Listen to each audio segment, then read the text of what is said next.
Hello, beautiful people, and welcome to Storytime with Shani. I know, I've been gone for a minute, but I'm back. Okay, so I'm not Molly, but you can pull up a seat at this big comfy couch because I got a story to tell you. Now, this story is going to hit different because I'm going to be fully open, transparent, and vulnerable, and I am so scared because I feel so exposed. The only other person that I've told this to at this level of detail has been my therapist. I have been empowered and encouraged by her to share my birthing story from end to end.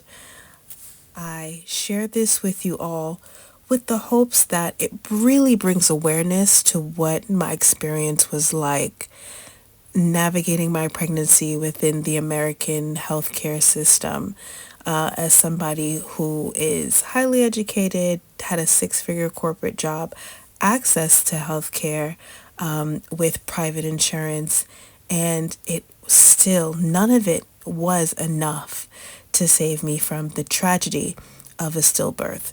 And also to bring awareness as to like what it is like to go through a stillbirth and the aftermath of that. So this is a 4-part series, and each episode will have its special theme. So this is part 1, and this episode starts off with how I found out I was pregnant. Please note that I have changed the names of all parties involved out of respect for their privacy, with exception to the physician, the OBGYN, who managed my care during my pregnancy. I feel that that piece in particular, it's very important for me to be extremely authentic and honest about how this person managed my care. So without further ado, okay, let's get into it, honey. Picture it. It's May 2015. And I am working out at the home of my personal trainer, Khalees. While I was working out, I just felt off. And Khalees had always told me that, when working out, sometimes we have suppressed emotions and things that come up and through the body that can express itself, like rage, anger, tears. And I remember doing these push-ups and these planks, and I just felt this sudden burst. I just wanted to cry. I collapsed on the floor and I cried and I boo-hooed and I cried. And Khalees put her hand on the small of my back and she's like, "What's going on?" And I was just like, "I'm just not happy in my relationship and I think I'm pregnant." Now, I didn't have any concrete proof. I wasn't late or anything, but it was like intuition. It was like a feeling that I had that something was amiss and that I was pregnant. And she said, "You know what? If you feel that you're pregnant, you need to take a pregnancy test." I hopped my ass into my car and I mosey on down to the 24-hour CVS. I get to the CVS, and as ghetto as it is, I had to ring a bell for a service attendant to come help me. I'm like, who the hell is stealing pregnancy tests at 1 a.m. in the morning? I had left my trainer's house quite late, so it was in the wee hours of the morning. I get the test. I get home. Do what I have to do. I pee on the stick. And rapid fire, it said, without really waiting the full 2 minutes, it said positive. And child, when I tell you I was like that black lady from Get Out, no, no, no, no, no, no, no, no, no, no, no, no, no, no, no, no, no. I said, no, I can't be pregnant. I take the second test and I take the third test. And like Maury said, I am the mother. Girl, you pregnant. And you wouldn't think somebody, at that time I was 29 years old. I had a corporate job making 6 figures. And here I am sitting in my bathroom thinking that I'm like 16, unwed, don't even have my high school diploma or GED. It definitely felt like I'm not ready. I'm just so young. And in reality, I wasn't ready. Because I just felt like I wasn't at a point in my life where I was prepared or ready to have children, and nor was my relationship at the time in a place that it could receive children in a healthy environment. So mind you, I become mad frantic. I pick up the phone, I call my partner, and unfortunately, he is the type of person who does not keep the ringer on his phone. And again, it's the wee hours of the morning, so he's likely asleep. So I'm calling back to back to back to back to back. No answer. I don't even leave a voicemail, because how do you leave a voicemail like that? Like, hey boo, by the way, we're knocked up. So like I just didn't know what to do. I found myself sitting in the dark in my bedroom, feeling very alone and very scared. I fall asleep somehow. I wake up the next day. I'm able to get my partner on the phone. He actually calls me back because he sees all the missed calls, and he's like, what's going on? And I said, well, I need to talk to you later, because I didn't want to tell him that over the phone. And he was like, no, tell me now. Like, what, you're not going to have me waiting all day, because it was a work day for me. And I said, I'll have to tell you when I see you. He was like, no, tell me now. And so I told him. I just said, I'm pregnant.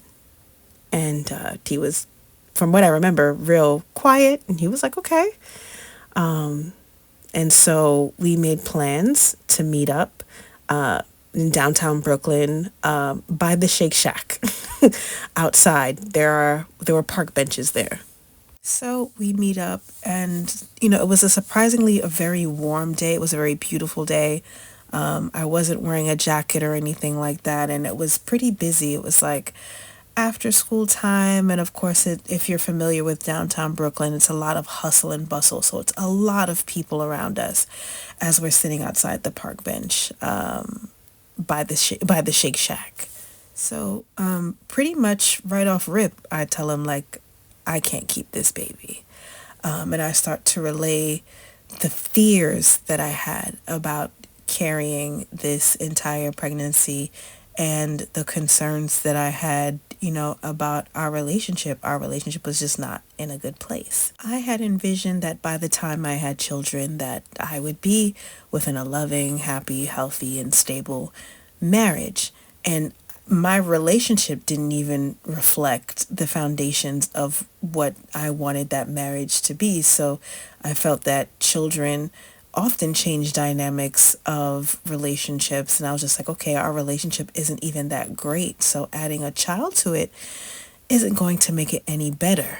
I mean, I've seen enough Maury to know that. Not only that, I knew that my partner's job was at risk. He was working as an administrator at a charter school, and they had just hired a new board, and they had just fired the current principal. So I knew it was only a matter of time before my partner was going to be out of a job as part of their reorg. And so now I'm worried about, like, having a baby, a failing relationship, and a partner who may not be in a position to financially help me. Like, everything was weighing on me. And I felt that the best thing to do was to just terminate the pregnancy. He was adamant about keeping it. He made it very known that he wanted to keep the baby, but at the same time, he also said, at the end of the day, it's your body. You have to carry the baby. So I'm just going to go with whatever decision you make. Howsoever, though, he also, in the same breath, made it very clear to me that my decision to terminate the pregnancy was also a sign of my lack of love for him.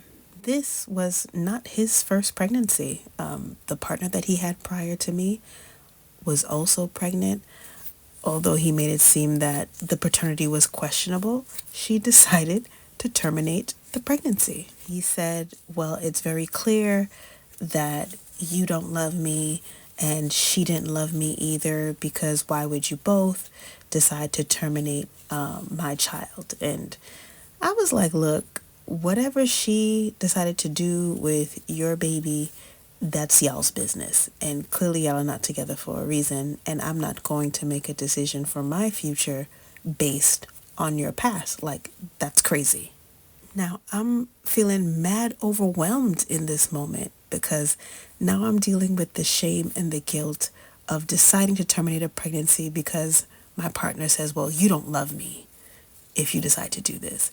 And then also feeling the need to have to defend myself and to justify my decision and to defend my love for him. It was all becoming too much. Like, in the chaos of everything that afternoon, of like kids being let out from school, people commuting home from work, I just lost it. I just started to break down and cry so hard on that bench. My partner, looking at the state that I was in, he was like, come on, let's go home. We get in a cab. We go back to his apartment. And the first thing I do is I lay in his bed and I bury my head in the pillow and I cried for hours. I cried so hard. My partner was just like, if you need to let it out, just scream. And I did. I buried my face in that pillow and I screamed at the top of my lungs over and over and over again till I was tired. And I just cried myself to sleep. I got up the next morning. I went to work and I did a Google search for an abortion clinic. I found one in Manhattan, specifically Midtown East. I made my appointment and the earliest they could take me was in a week. And I was like, fuck, how am I gonna wait a whole week? Because just waking up that morning, I felt so heavy. I felt so guilty. I just, all these icky, ugly feelings I felt burdened and saddled with. I was like, I don't know if I'm gonna make it a whole week. Now, mind you, neither of our parents know about this pregnancy at this point. My religious Haitian parents do not know, and his mother did not know.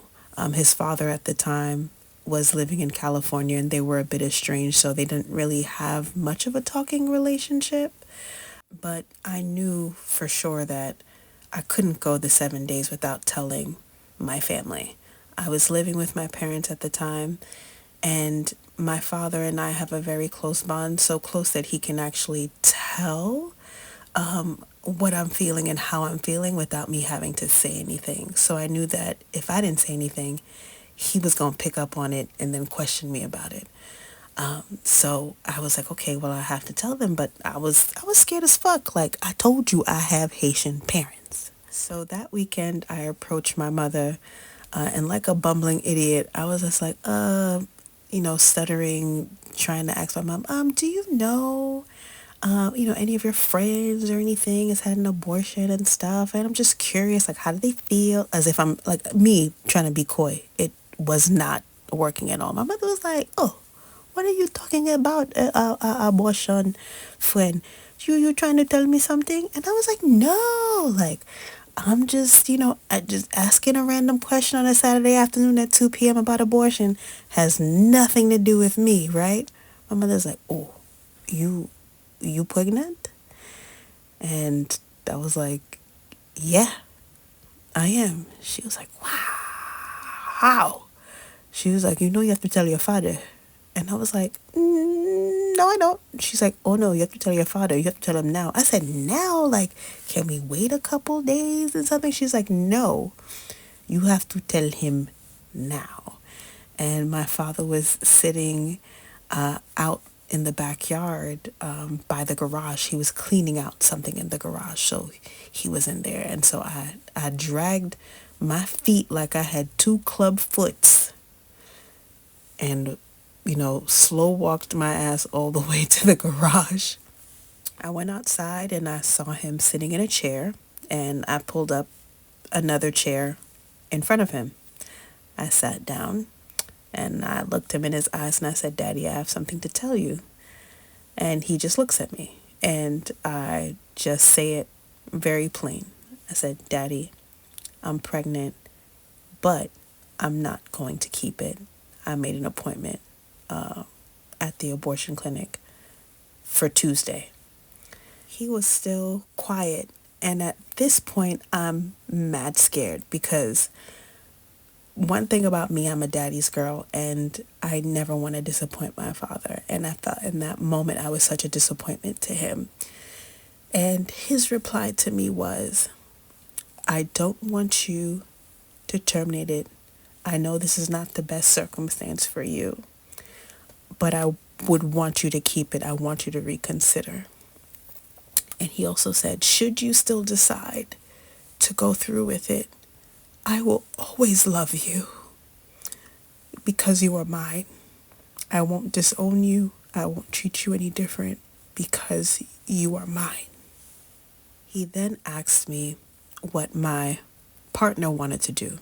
And I said, well, he wants to keep the baby. My dad was like, okay, I agree with him, but I don't think he's going to be around when the baby comes. I think, should you decide to keep it, he'll be in love with the idea of being a father, but he's not going to step up the way you need him to. And then he said, you don't need to worry, because as long as I am alive, I will be a father to your children. And that made me very emotional and cry. Again, as you can see, crying is a big theme in the story. But I was emotional because I was just very sad at the idea of my father being the only father figure in my children's life. And granted, my father is an excellent father, but he's not their father.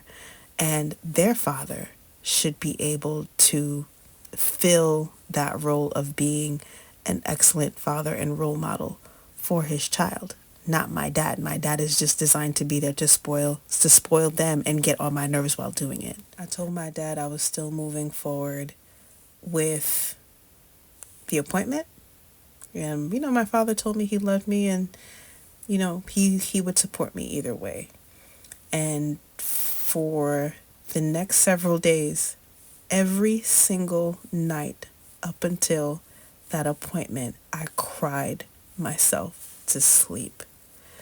I will never, ever in my life judge another person who makes the difficult decision to have an abortion. It is not easy. It is not without shame, guilt, embarrassment, humiliation, and all the other things that it comes with. You have no idea what it is like to know that you are literally carrying the life of somebody in your hands and being in a life circumstance where you feel like you are not empowered or safe or healthy enough to carry this life into this world. It is not a good feeling. So fast forward to the night before the appointment. I stay at my partner's apartment because the appointment is for 7 a.m. So I get to his place. There's tension between him and I. Like, conversation is very minimal. I can clearly tell he's visibly upset. But I'm so emotionally exhausted and physically exhausted. I'm just like, I don't have the capacity to engage with him because I know it's going to turn into a fight. And I don't want to be stressed because I was scared, because I was told that I would have to go to sleep. And to be asleep in a vulnerable position where your legs are open and strangers are poking and prodding inside of your body, that didn't settle well with me. And so my anxiety was very, very high, especially since at that point I had never had any sort of surgical procedure before. And I cried myself to sleep that night. And my partner and I, we get up the next morning at like the crack of dawn. And I remember feeling so heavy, like I felt like 1,000 pounds. Like, it felt hard to lift my head from the pillow. It felt hard to move my body from the bed. I just felt like I just couldn't move like I normally could. I just felt very weighted down. And I get ready, my partner gets ready, and we hop a cab from his apartment in Brooklyn, and we head to the clinic in the city. And the entire time, no words are exchanged between him and I. He's not even looking me in my eyes. He's not even looking in my direction. I felt that he didn't want to have anything to do with me. We get to the clinic. He sits down in the waiting room. I go to the front desk. I check in. I fill out forms. And when I give the forms back, they require payment up front, honey. It's like, we know services aren't rendered, but we need our cash now. I give her my debit card, she swipes it, and the total charge was like $426. So I take my receipt, take my card back, I sit down right next to my partner, and I start to scan the room. There are only two other couples there. A black couple who you can kind of tell they're not like a long-term couple. It seemed like they had a very casual, infrequent encounter that turned into a baby, but he seemed to be very supportive. And there was another white couple who seemed like they were a long-term couple, with the way they were talking to each other and engaging with each other. But I couldn't help but notice how, like, both men in those situations were engaging with their partners. And my partner decided to put his headphones in his ears and listen to music the entire time I was in the waiting room as he was sitting next to me. And he just looked straight ahead as I was sitting beside him, not engaging with me at all. And if being around people and feeling lonely was a person, it was your girl. It was me. Okay? And at that point, I had never felt so lonely and alone in my life. I pick up my purse and I head to the elevator banks. The facility was in an office building. So I walk out to the elevator banks and I call my father. And my dad answers the phone. He says, "Hello." And I said, "Hi, Daddy." He's like, "Oh, what's going on?" And all I said was, "Daddy, I'm scared." And I started to cry again. And I cried. And he prayed over me. He said, "God is with you, okay?" He's like, "You're going to be okay. Just call me when you're done." And I felt so much better. And I was like, damn, why didn't I bring my daddy to my abortion? I never thought I would say that sentence in my life, but I was just like, damn, like my father is so much more supportive than my own partner. And I was just like, I really wish my daddy was here because he provided me the comfort that I needed. Mind you, my dad ended up telling me later that when I called him, he was in the middle of the supermarket. He was in the Korean market buying produce. And he said he felt so helpless, standing there, like holding green beans, knowing that I was in distress and that there wasn't anything he could really do in that moment to be there for me. But in his way, he was there for me. I walk back to the waiting room. I sit back down next to my partner and we continue not to engage with each other. They call me to the back. I grab my purse, I go to the back, and they do triage. They check your vitals, they check your blood pressure, and they do a sonogram, I guess, to see what's going on inside. And as I'm laying there, she's putting that jelly on my belly and scanning with whatever that piece of the sonogram machine is that they rub all over your stomach.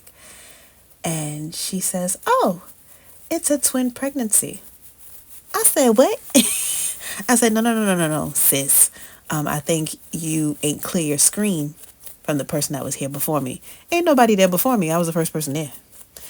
And she was like, No. It's a twin pregnancy. There's 2 sacs. Can you see it? There's one here, one there. I said, "What? It's 2?" I was like, oh my God. I said, I cannot. I said, I can't go through with this. And I said, "Well, how far along am I?" She's like, "You look like you're about 7 weeks." And I was like, shit. Like, I can't go through with this. I said, I was crying every day at the thought of terminating 1. And I was like, God has blessed me with 2. Twins do not run on either side of my family or my partner's family. And so I was like, yeah, son, I can't do this. I can't do this at all. So I go back out into the waiting room. I tap him on his thigh and I said, "Yo, I need to talk to you outside." We walk back out to the elevator banks and I tell him, I'm having twins. That's what they told me. And I can't do this. I can't go through with this.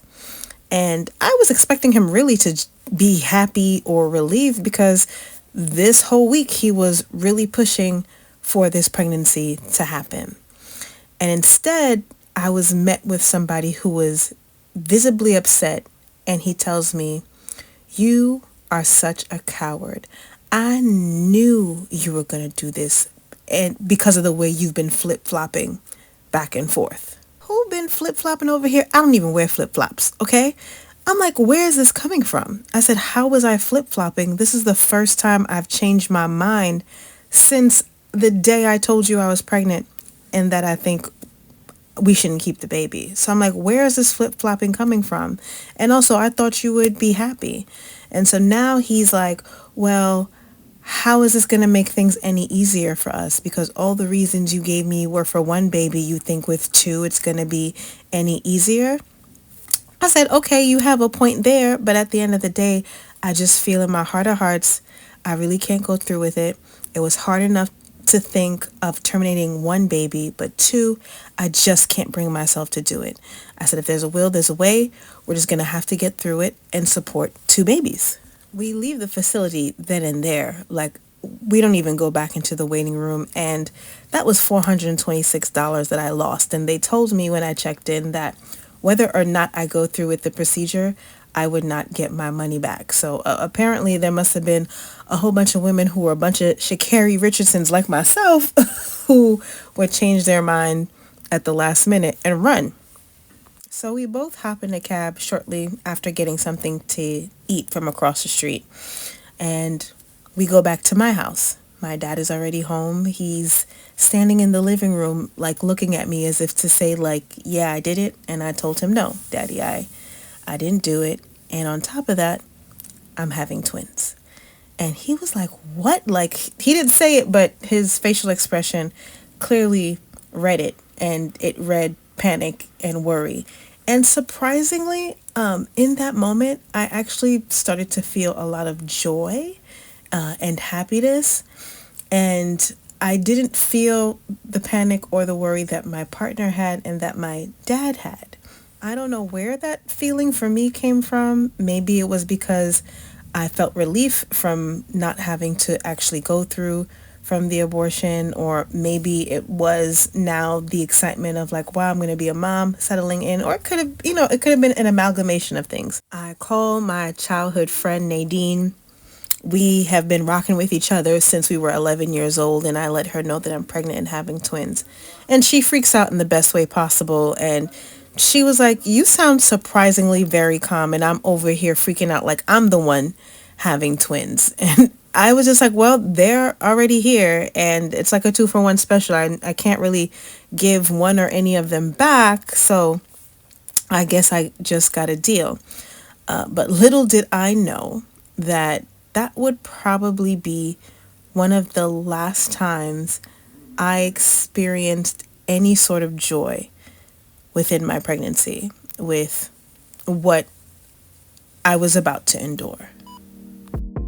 Well, beautiful people, that brings us to the end of part 1 of this captivating series on Storytime with Shani. I hope you've enjoyed the journey so far. But you've got to stay tuned if you want to hear more of the heart-gripping, tear-jerking, and jaw-dropping details of my story. So don't forget to subscribe to the podcast on all your favorite platforms, whether it's Apple Podcasts, Spotify, Google Podcasts, or wherever you get your podcast fix. If you've loved what you've heard today, please like, share, and write a review, because that would really mean the world to me. Your support helps to spread the magic of storytelling to even more ears. Don't forget to stay connected. Follow me on social media for behind-the-scenes content, updates, and maybe even a sneak peek or two. Follow me on Instagram and TikTok at I am Shani, Shani, the creator, and subscribe to my YouTube channel at Storytime with Shani. Until next time, y'all, thanks for listening to Storytime with Shani.